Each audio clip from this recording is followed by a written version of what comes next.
Kocha Matoa, habari yako? Ya, namshukuru Mungu, alhamdulillah. Safi, uko vizuri? Ya, niko vizuri sana. Maneno kwenye mitandao ya kijamii, maneno jukwani, miongoni mwa siku Simba ambayo imecheza vizuri ni hii leo.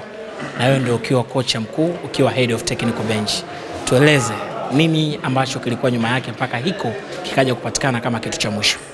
Ya, kwanza kikubwa ni wapongeze wachezaji. Pongeza wachezaji, of course tulikuwa na vikao nao sana kwa performance yetu kwa nini ipo chini, na tukaweza tukapata solution, tukarudi katika uwanja wa mazoezi, tukaweza kufanya mazoezi na kujiandaa. Kiukweli kile alichokifanya mazoezi na amekuja kukionyesha leo kwenye mechi.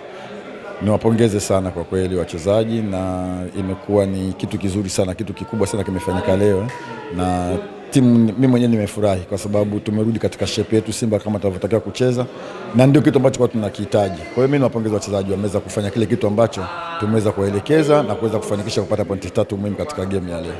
Namungo ni moja ya timu ngumu mara nyingi tukikutana nao, ingawa hajawahi kutufunga, lakini leo kila ambacho tulikuwa tunakiona kinafanyika vizuri. Passing inafanyika vizuri, pressing inafanyika vizuri, tunashambulia mpaka mwisho, tunazuia vizuri. Hivi ndio vile ambavyo ulikuwa unavifanyia kazi katika uwanja wa mazoezi?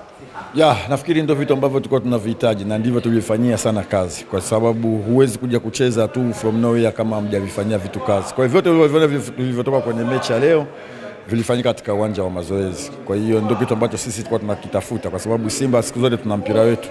Tunahitaji kuenjoy game, tunahitaji kumanage game, tunahitaji kushinda kwa kucheza kwa utulivu, kitu ambacho leo tumeweza kukipata, na nafikiri ndio muendelezo ambao tunatakiwa tuendelee nao kama huu. Sawa, mabao mawili ambayo yamefungwa na central defender. Mechi iliyopita nilikuuliza, bao limefungwa na kiungo ulinzi, kiungo ushambuliaji. Leo imefungwa na central defender wawili, na bao la tatu limekuja na kufungwa na Selemani Mwalimu ambaye ametokea benchi.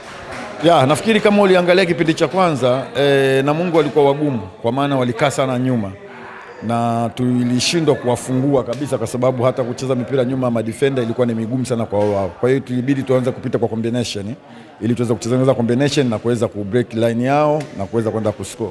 Tulifanikiwa, lakini hatukuweza kuzitumia nafasi. Kwa hiyo niwapongeze madefender wangu, set piece zimeweza kutupa magoli mawili ya kwanza, lakini combination imeweza kutusaidia kupata goli la 3 katika kipindi cha pili. Top scorer wa timu ni central defender.